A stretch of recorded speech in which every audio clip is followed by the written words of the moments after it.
नमस्कार मित्रांनो, तुमचं माझ्या यूट्यूब चॅनलमध्ये स्वागत आहे.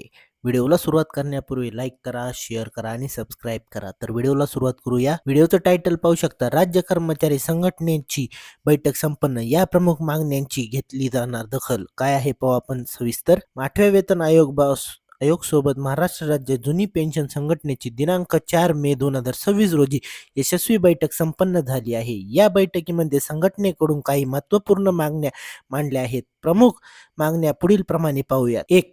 फॅमिली युनिट किमान वेतन त्याचबरोबर फिटमेंट फॅक्टर निश्चित करीत असताना फॅमिली युनिटमध्ये आई वडील यांचा समावेश करून एकूण 5 जणांची फॅमिली युनिट गृहीत धरावे असा मुद्दा संघटनेकडून मांडला आहे. 2. किमान वेतन सद्यस्थितीत असणारे किमान 18,000 रुपये वेतन वरून 65,000 रुपये इतके किमान वेतन मिळण्याची मागणी यावेळी करण्यात आली आहे. 3. फिटमेंट फॅक्टर 7व्या वेतन आयोगामध्ये 2.57 पट इतका फिटमेंट फॅक्टर होता, तर 8व्या वेतन आयोगामध्ये 3.8 इतका फिटमेंट फॅक्टर मिळावा अशी मागणी करण्यात आली आहे. 4. महागाई भत्तामधील वाढ निर्धारण सद्यस्थितीमध्ये महागाई भत्ता वाढीचा दर अल्प असल्याने कर्मचाऱ्यांना हवा तसा आर्थिक लाभ मिळत नाही. यामुळे बाय डिफॉल्ट 4% किमान महागाई भत्ता वाढ निश्चित करण्याची मागणी करण्यात आली आहे. 5. प्रवास भत्ता प्रवास भत्त्यामध्ये यापूर्वी प्रमाणे म्हणजे 6व्या वेतन आयोगाप्रमाणे वाढ करण्याची मागणी करण्यात आली आहे. 6. आश्वासित प्रगती योजना 7व्या वेतन आयोगामध्ये शिक्षक सोडून इतर कर्मचाऱ्यांना 10, 20 व 30 वर्षानंतर आश्वासित प्रगती योजना म्हणजेच पुढील वेतन श्रेणी लागू होते,